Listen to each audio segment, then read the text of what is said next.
15장 읽기 이전에 14장에서 오병이어가 나와요.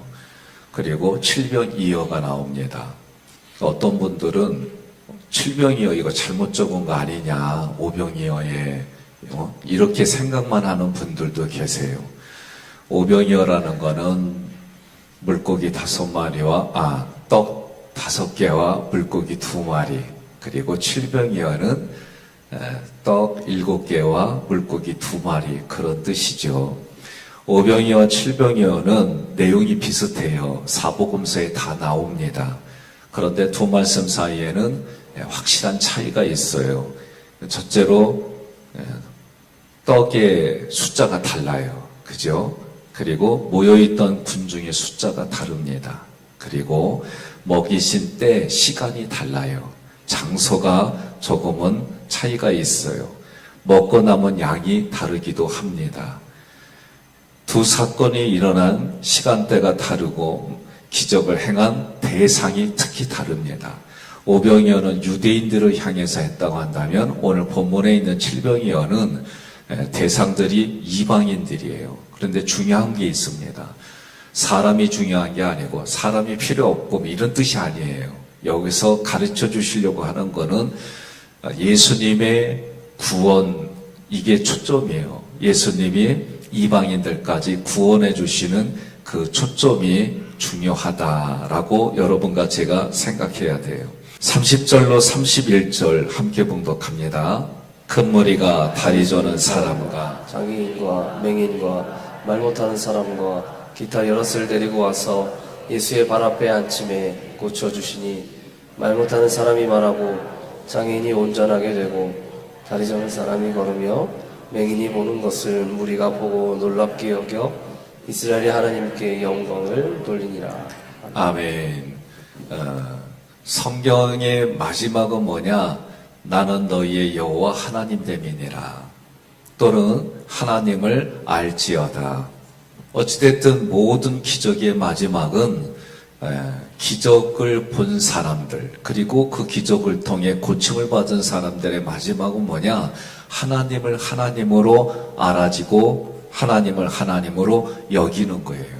이게 모든 것의 목적이에요. 그러니 이 사순절 기간 동안 우리 여러 성도님들, 저를 포함해서 모두가 기적이 일어나기를 소망해요. 육신의 아픈 분들의 그 아픔이 치료받기를 소망합니다. 마음의 상처로 받아들였던 생각과 감정에 은혜가 있기를 바랍니다.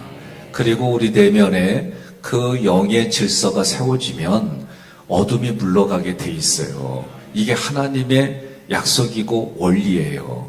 그리고 저도 이 말씀을 통해서 준비하면서 내 말씀에 엑수시아라고 하는 이 단어도 크게 보면 능력이란 단어인데 두 가지가 있어요. 그 중에 하나가 엑수시아는 권위를 인정하는 거예요. 그러니 내 마음속에 예수님의 권위를 인정하면 그 권위를 인정하는 내 마음속에, 그거 다른 말로 얘기를 하면 믿음이 있다는 거예요. 그러면 그 믿음을 통해 우리 삶에 실제로 나타나는 게 뭐냐? 능력이에요. 그때 능력은 뒤나미습니다. 그러니 이런 원리들에 의해서 여러분과 제가 이 기간 동안 기도할 때 그러한 능력들이 일어나기를 주님의 이름으로 권면하며 축복합니다. 30절의 큰 무리들은, 이 말씀은 마태복음 15장 21절에 보면 예수님과 제자들이 두로와 시돈 지방으로 들어갔다 그랬어요. 그러니까 두로와 시돈 지방은 한마디로 말하면 이방인들이 거주하는 지역이에요. 예수님이 거기서로부터 오늘 본문의 말씀은 갈릴리 호숫가에 이르러 그 근처에 산에 올라서 앉아 계시는 거예요.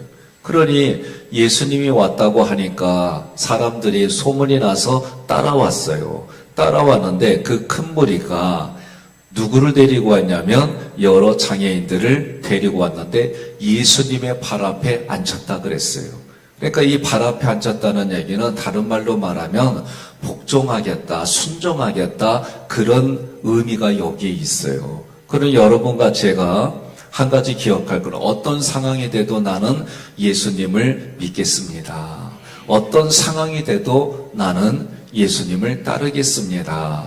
이 말씀이, 이 구절이 여러분의 삶에 늘 일어나기를 권면합니다. 많은 장애인들을 지금 예수님 앞에 데려오니까 예수님이 고쳐주셨어요. 그리고 이 모든 것을 본 무리들이 어떻게 해요? 이스라엘의 하나님께 영광을 돌리니라. 다른 구절에서는 여호와 하나님께 영광을 돌리니라. 대부분 이랬는데 여기서는 이스라엘의 하나님께 영광을 돌리니라. 그래요. 저도 가끔, 가끔이 아니죠. 제가 박명훈 감독님이 벌써 오래됐네요. 저를 불러주셔서 모건대학 나왔으니까 또 선배이고 그럴까 이런 역할을 하자 그럴 때 제가 뭐라 그랬냐면 지금 생각해도 참 웃음밖에 안 나와요. 저 모건대학 안 나왔는데요. 왜? 그때 제 마음속에 너무 힘들고 아프고 그래서 나는 내가 모건대학 나온 거를 거절해버렸어요. 그래서 그분 앞에 그거 하자 때 그렇게 거절했어요. 그랬더니 몇 시간 얘기를 하더니 아무 얘기도 안 하세요. 묻지도 아니하고. 제가 왜 그랬는지 아픈지 그 아픈 얘기만 했어요. 그랬더니 어쨌든 그날 집회를 다 마치고 났는데 6개월 있더니 또 불러주셨어요. 그리고 똑같은 얘기를 또 하는 거예요. 그래서 제가 저 모건대 안 나왔습니다. 또 그랬어요. 그러고 나서 또 집회 다 마치고 났는데 세 번째에 또 불러주셨어요. 제가 3~4번이라는 게 있거든요. 그래가지고 그날 얘기 더 했다가는 내가 정말 싸가지 없는 후배가 되겠구나. 그래서 아무 소리 안 하고 그 말씀 따르겠습니다. 그리고 나서 가끔 분들이 있으면 불러주시면 그냥 밥 먹고 얘기 나누고 또 어떤 사역이 있으면 같이 하고 그랬어요. 여기서 지금 의도적으로 이스라엘의 하나님, 아니 지금까지는 여호와 하나님, 만민의 하나님 이렇게 부르던 하나님이 이스라엘로 축소가 됐어요. 의도가 있습니다. 이스라엘의 하나님이라고 하면은 이스라엘 밖의 사람들은 이방인들이에요. 그러니 이방인이라는 뜻인데 우리가 성경을 읽다 보면 하나님이 이스라엘에게만 허락한 게 있어요. 로마서 9장 4절 함께 봉독합니다. 그들은 이스라엘 사람이라 그들에게는 양자됨과 영광과 언약들과 율법을 세우신 것과 예배와 약속들이 있고 아멘. 이스라엘 사람들에게만 약속한 게 뭐예요? 양자가 됐어요. 또 영광이 있어요. 언약과 율법을 주셨어요. 그리고 예배와 각종 약속들이 이스라엘 사람들에게, 이 장자들에게. 그런데 성경을 보세요. 거절하니까 어떻게 해요? 촛대를 옮겨줬어요. 이걸 여러분이 우리가 기억해야 돼요. 여러분, 교회나 가정이나 지역에서 세상의 풍조는 뭐예요? 나를 드러내야 돼요. 내 가치를 드러내야 돼요. 그죠? 안 그래요? 아니 세상에서 자기 가치 안 들 운동선수들도 봐요. 자기 가치가 다 돈으로 환산되잖아요. 예? 그러니 연봉이 손흥민 선수만 해도 수백억이에요. 그런데 다 그렇게 받아요? 안 그래요. 선수들도 그렇게 자기 가치가 뭘로 드러나요? 운동장에서 드러나잖아요. 세상은 그래요. 그런데 교회는 뭐라고 그래요? 자기를 부인하래요. 자기의 가치를 다 내려놓으래요. 이게 아멘이 안 되잖아. 옆에 분에 그래요. 교회는 아멘 해야 돼. 그러세요. 네? 세상은 자기 가치를 드러내야 되고 교회는 자기 가치를 부인해야 돼요. 동의하십니까? 이러니 처음 오는 분들이 이게 헷갈리는 거예요. 그런데 성경은 분명하게 얘기를 해요. 교회에서든 밖에서든 자기의 가치를 드러내지 말라는 거예요. 예수님의 가치만 드러내면 하나님의 때를 따라 도와주시고 하나님의 나를 세워주실 때 세워주시고 만날 만한 자에 있을 때 만나게 해주시고 아멘 하세요. 우리는 그 마음으로 그 기대를 가지고 살아가는 거예요. 그러니 주권이 누구에게 있느냐? 하나님께 있다는 얘기예요. 그러니 하나님께서 이스라엘 백성들에게 이렇게 귀한 것들을 주셨지만 이스라엘 백성은 뭐예요? 그걸 다 거절했다니까요. 거절하면 어떻게 해요? 분명히 촛대 옮겨버려요. 그러니 여러분과 제가 하나님이 나에게 직분 주시고 사명 주실 때 있을 때 잘하는 거예요. 그리고 자기 마음속에 생각해야 돼요. 뭐라고? 내가 잘나서 하나님이 여기까지 세워준 게 아니라 아무것도 아닌 나에게 하나님이 생기를 부어 넣어주셔서, 코로 부어 넣어주셔서 여러분과 제가 살아가는 거구나. 그러니 우리가 뭐 하나 아쉬워하지, 잘난 척할 필요도 없고, 다른 사람과 비교해서 내가 부족하다고 그것 때문에 열등감에 잡힐 이유도 없고, 나에게 주신 은혜 안에 사는 게 여러분 최고인 줄 믿으시기를 바랍니다. 저도 한때는 코 수술하고 싶었어요. 사춘기 때. 다른 말 아니야. 우리 친구가 뭐라 그러면 제 친구가, 야, 비 오는 날도 고개 안 들어도 된다 그러더라고. 왜? 네 얼굴에 운동장 2개 물이 찬대. 나 그게 그때 뭔 말인지 모르고 뭔 말이냐냐 그랬더니 이놈이 그러는 게요. 뭐라고 그러냐면, 너 코가 조그매가지고 거기에 물이 양쪽 2개 산대. 거기서 낚시질 해도 되겠대요. 웃었지만 속에서는 아프더라고. 그래가지고 내가 그때부터 어떻게 해요?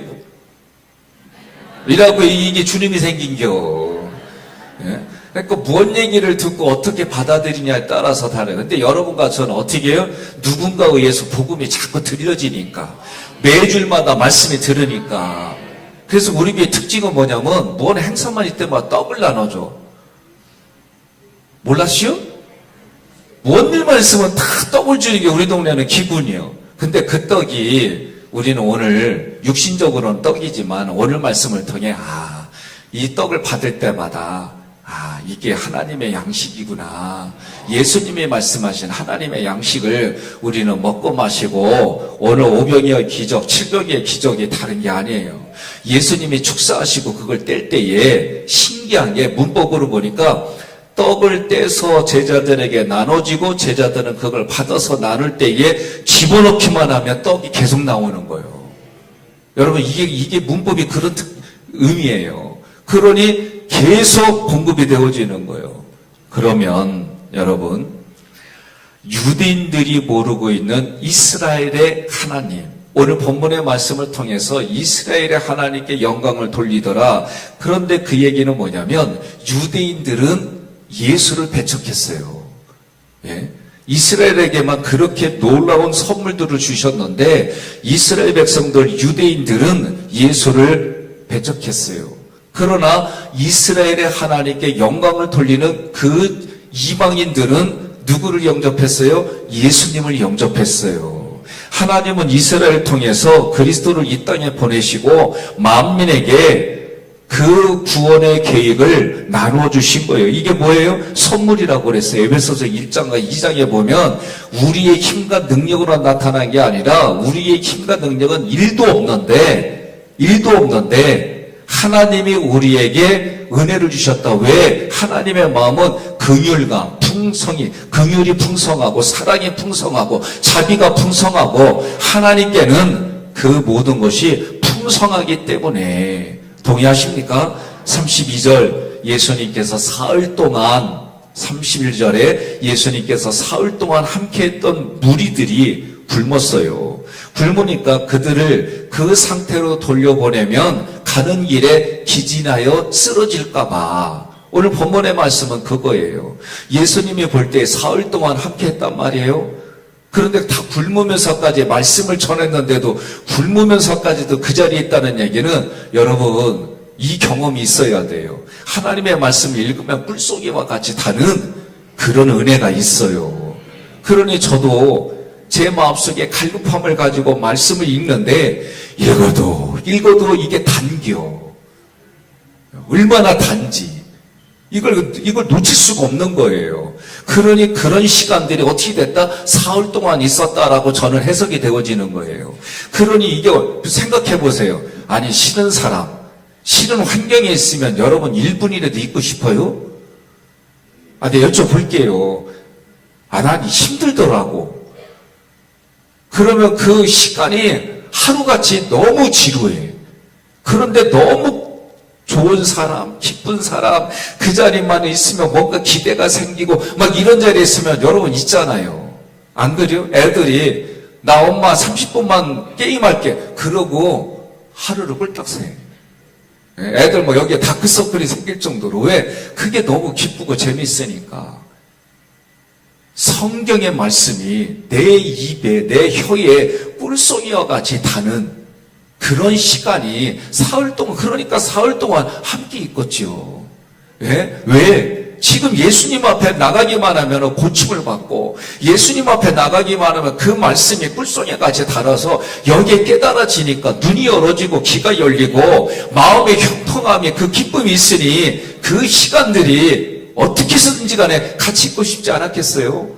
그런데 예수님이 흩으려고 하니까 이제 가라고, 너희들의 현실의 자리로 가서 보고 들은 대로 하나님의 때가 되지 않았지만 그래도 그 마음속에는 그런 믿음의 결단들이 생기지 않았겠어요? 그래서 예수님은 그들을 흩으려고 하는데 이렇게 보니까 너무 배고파하는 거, 육신이.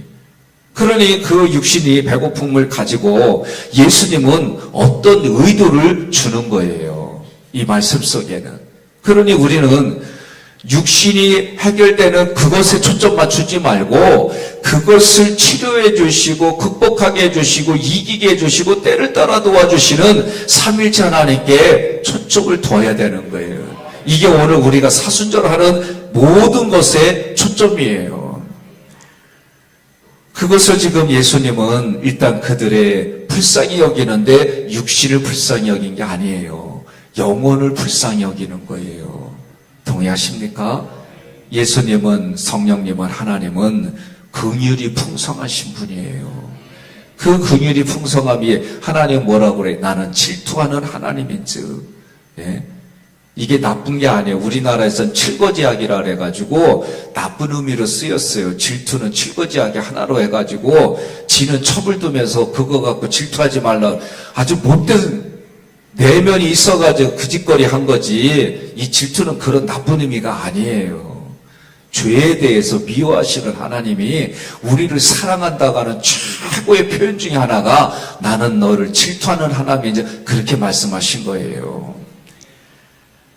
이제 제자들에게 오병이어를 경험한 제자들에게 얘기하는 거예요. 이들에게 먹을 거를 줘야 되겠다. 그러면 여러분, 오병이어 기적했으니까 믿음을 가지고 강주리에서 예수님이 그렇게 해주시면 됩니다. 그러면 되는데 뭐라고 그러냐면은 32절로 34절 함께 봉독합니다. 내게는 너희가 알지 못하는 먹을 양식이 있느니라. 제자들이 서로 말하되 누가 잡수실 것을 갖다 드렸는가 하니 이시되 나의 양식은 나를 보내신 이의 뜻을 행하며 그의 일을 온전히 이루는 이것이니라. 아멘. 요한복음 4장의 말씀이에요. 지금 예수님이 이렇게 말씀하신, 그러니까 제자들에게 먹을 거 나눠줘야겠다, 그 얘기를 하게 되면 척하면 알아들어야 되는데 아직 이들의 믿음이 연약한 거. 왜? 여러분과 저의 믿음이 제자들보다 강해요. 우리는 이미 예수님의 십자가의 죽음, 부활, 승천, 재림까지 우리는 믿는 믿음이 있어요. 제자들은 이런 믿음이 없어요, 지금. 그러니 예수님이 죽으셔서 부활하는 걸 보여주기 전까지는 이들이 믿음이 없어요. 동의하세요? 예. 그러니 예수님은 군중들을 반드시 먹이겠다고 하는 건 뭐냐면 영적인 의미를 담아서 그들의 육신의 필요를 채워주시겠다라는 의지가 있는 거예요. 그래서 지금 요한복음 4장 32절로 34절에 예수님이 제자들에게 뭘 가르쳐줘요? 예수님에게 있는 양식은 하나님께서 자기를 보내신 이의 뜻을 행하는 거고 그것을 온전히 이루는 것이다 라고 분명하게 말씀해 주셨어요. 그게 뭐냐? 요한복음 6장 39절 함께 봉독합니다. 나를 보내신 이의 뜻은 내게 주신 자 중에 내가 하나도 잃어버리지 아니하고 마지막 날에 다시 살리는 이것이니라. 아멘. 여러분 믿습니까?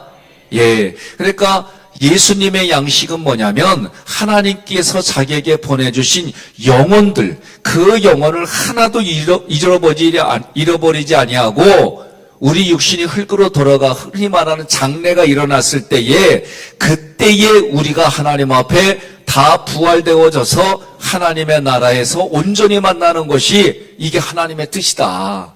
이것을 예수님이 결론적으로는 우리에게 주셨어요. 그게 오늘 우리에게는 뭐예요? 제자들이 그 강주리에 예수님이 나눠주신 강주리에 손을 넣어서 나눠주기만 하면은 계속해서 있는 사람들에게 배부르게 먹게 하는 게 뭐냐? 그 떡이 예수님이 내가 떡이다 그렇게 말씀하신 거예요. 따라합시다. 내가 떡이다. 네, 내가 떡이다. 예수님이 그렇게 말씀하신 거예요. 그러니 33절에 제자들이 이 광야에서 그들을 배불리 먹일 음식이 없습니다. 분명히 마태복음 14장에서 오병이의 기적을 먼저 체험했어요. 그럼에도 불구하고 큰 무리와, 그러니 제자들이 볼 때 이 큰 무리는 어떻게 돼요? 상상 밖의 무리인 거예요. 자기 힘으로 하겠다고 생각하니까 어렵다고 생각한 거예요. 광야라고 하니까 힘들어진 거예요. 그래도 만약에 옆에 파리바게트가 있고 꾸주루가 있고 안스베이커리가 있고 옆에 그러면 아이 그래도 전화하면 되잖아. 이렇게 말하는데도 잠자면 어떻게 한디야? 그런데 광야란 말이야. 광야. 그 당시에 핸드폰이 없어갖고 전화도 안 돼. 그러니 거기다가 사흘 동안 굶주렸는데 이 제자들은 이런 단어에 이런 환경에 눈이 먼저 간 거예요. 이게 우리들이에요. 우리들의 모습. 그 제가 늘 얘기하잖아요. 여러분 어떤 사건 어떤 상황이 주어지면 내 마음속에 부정 불평 원망부터 나오느냐. 그런 사람에게 어떻게 믿음이 여러분 성장하겠다고 하겠어요. 그런데도 주님은 어떻게 그런 나에게 그런 원망과 불평이 먼저 찾아오는 나에게 먼저 나의 그런 상황을 먼저 보시고 아시고 그리고 우리의 눈을 열어주시고 깨닫게 해주신 하나님의 의지가 오늘도 비가 오고 눈이 온다는 그 예보를 맡은 사람들 중에는 뭘 가. 그냥 줌으로 보면 되지. 그 집은 줌이 안 돼, 오늘은. 아니, 우리 마음에 늘 있어요. 저도 아침에 일어날 땐 전쟁 치러요. 저도 개인적으로. 너무 피곤해서 늦게 자면은요, 아침에 일어날 때 나도 모르게 그냥 자동적으로 올라오는 거는, 여기가 천국이니까 여기가 좋사오니. 일어나는 게 힘들어요. 저도 그래요. 그런데 이제 생각을 바꿨어요. 그런 날을, 내가 일어나기 싫은 날을 그분이 나를 뒤에 백허가면서 바바바바바 하면서 나를 그냥 뒤에서 백허가면서 이렇게 세워주구나. 그리고 내 손을 끌어서 여기까지 이끌어 주셨구나. 우리 부모님 아니면 이런 짓 안 하시지. 우리 부모님이신 하나님의 이 의지가 강하셔서 나를 여기까지 나를 위해서 나를 좋게 해주려고 나를 영적 있는 목사로 만들어주려고 이렇게 인도해 주셨지. 그래서 감사해요, 하나님. 의도적으로 이렇게 말하는 거예요, 제가. 왜 내 육신을 쳐서 복종시키려면 이렇게 하지 않고서는 내 마음속에 이게 자동적으로 그렇게 오니까. 동의하십니까? 거기에 내가 순종하면 마귀에게 틈을 주는 거예요. 그럼 어떻게 해요? 마귀 좋은 일 하라고 내가 그렇게 해요? 내 의지 조금 꺾으면 되고 내 감정, 내 생각 조금 꺾으면 마귀가 틈을 타고 들어오지 못하는데 이게 성경이 말하는 너희 자신의 마음을 쳐서 하나님께 복종시키는 방법이 이거밖에 없어요. 동의하십니까? 네. 지금 제자들은 큰 무리, 내 힘과 능력으로 안 되는데 광야. 아니 어디다가 전화도 없고 할 데도 없고 사흘 동안 굶주리니까 제자들도 눈이 돌아버린 거예요. 이걸 기억하세요. 제자들은 이런 생각을 갖는데 오히려 큰 무리 이방인들은 예수님만 오매불망 바라보고 있는겨. 그러니 예수님이 책임져 주셔야지. 그러면서 뭐예요? 그들에게는 목자가 없는 게 마음이 아프신 거예요. 여러분 이걸 봐야 돼요. 저도 가끔 교육자들에게 교회에서 이렇게 도와주고 여러 가지 저 개인적으로 이렇게 하면은 참 누구한테 이 사람 못 배웠구나. 이렇게 되면 감사할 줄 알고 이렇게 되면 이래야 되는데 보지 못했구나. 그러다가 안 나와주면 승질 부리고 참 이런 경우 너무 많아요. 그러니 사람들이 보고 듣고 배운 만큼 그 사람의 양식도 그렇게 되어지는 거지. 보고 듣고 배우지 않았는데 어떡하겠어요. 그러니 여러분과 제가 먼저 예수를 믿었다는 얘기는 하나님이 그렇게 우리에게 주어진 줄로 믿으시기를 바랍니다. 그래서 예수님이 뭐라고 그러냐면 이런 환경들이 제자들의 마음 그리고 예수님을 향한 믿음, 신뢰가 흔들렸어요. 34절에 예수님이 다시 묻습니다. 아마 나 같으면 야, 얼마 전에 경험했는데 니네들 생각과 감정이 요거밖에 생각 못하냐? 이렇게 말할 텐데 예수님이 뭐라 물으냐면 있는 걸 물어보는 거예요. 너희에게 떡이 몇 개나 있느냐? 있는 걸 물어보는 거예요. 그래도 누군가는 떡을 가져온 걸 가지고 예수님이 그렇게 물으니까 떡 7개와 작은 생선 2마리가 있습니다. 예수님께서 어떻게 했냐? 모든 무리를 땅에 앉히셨어요. 그리고 다 보여주셨어요.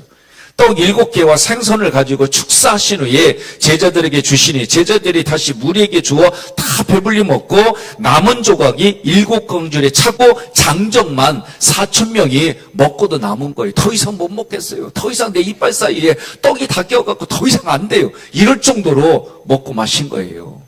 앉은 무리들이 다 본 거예요. 제자들이 어떻게 하는지 예수님이 나눠진 그 강줄에 손을 넣어서 다시 나눠주기만 하면은 쉴 새 없이 하는 거예요. 우리는 그 역할이에요. 내 마음에 뭘 채워야 돼요? 너희 마음에 예수의 마음을 채우라는 거예요. 너희 마음에 예수의 마음으로 가득 차게 하라는 거예요. 그러면 내 마음에서 흘러나고 내 마음의 씀씀이가 풍성해지니까 입술로 얼굴로 손으로 발로 그들에게 무궁무진하게 흘러가게 하는 은혜가 어떤 이들에게는 하나님의 건강의 복을 줘서 헌신하고 봉사하게 해주시고 어떤 이에게 물질의 복을 줘서 그 물질을 통해 사람 살리는 일을 하게 하고 어떤 이에게는 각종 은사가 있어서 그 은사를 통해 개인이 살아나고 교회가 살아나고 유익을 주는 일들이 그러려면 여기 안에 내 마음에 예수의 마음을 품는 것 뒤에는 아무것도 없는 거예요. 왜? 예수가 하나님 앞에 양식을 받으셔서 그 양식을 제자들에게 나눠주니 그 양식이 그 자리에 있는 그러니 그 자리가 천국이 아니겠어요. 여러분과 제가 있는 자리가 하나님의 나라의 자리가 되고 여러분과 제가 있는 자리에 각종 여러 가지 일들이 여러분 하나님의 능력으로 해결되는 그 자리에 여러분과 제가 있기를 주님의 이름으로 권면합니다. 예수님이 무리를 흩으시고 이제 마가단 지경으로 가시는 거예요. 왜? 하나님이 오늘도 일하시니 예수님은 그 마음을 가지고 오늘도 일하시는 그런 상황인 거예요. 하나님께서 이스라엘 백성들을 출애굽시킬 때에도 광야에서 식탁을 준비하셨어요. 예수님이 마치 여기도 이 광야 같은 곳에서 질병이어로 자신의 그리스도임을 보여주셨어요. 이 떡이라고 하는 단어는 아르토스라고 하는 단어예요. 이 단어는 동사 아이로에서 유래했는데 들어올리다, 뺏어가다 이런 뜻이 있어요. 무슨 얘기냐? 예수님은 하늘에서 내려온 생명의 떡이에요. 만나로 내려오셔서 들려 올려 주셨어요. 무엇을 뺏어갔느냐? 우리들의 죄를 예수님이 다 뺏어갔어요. 그게 떡이라고 하는 개념에 있는 거예요. 그러니 이 떡을 먹어야 돼요? 안 먹어야 돼요? 먹는 사람들마다 하나님이 우리의 죄를 다 제거해 주시고 그리고 우리를 들어 올려주시는 이 떡을 여러분 드시기를 주님의 이름으로 권면하며 축복합니다. 요한복음 6장 32절로 35절 함께 봉독합니다. 예수께서 이르시되 내가 진실로 진실로 너희에게 이르노니 모세가 너희에게 하늘로부터 떡을 준 것이 아니라 내 아버지께서 너희에게 하늘로부터 참떡을 주시나니 하나님은 떡은 하늘에서 내려 세상에 생명을 주는 것이라. 그들이 이르되 주여 이 떡을 항상 우리에게 주소서. 예수께서 이르시되 나는 생명의 떡이니 내게 오는 자는 결코 줄이지 아니할 터이요 나를 믿는 자는 영원히 목마르지 아니하리라. 아멘. 생명이신 예수님의 떡을 드시고 그 떡을 나눠주는 여러분과 제가 되기를 주님의 이름으로 권면하며 축복합니다.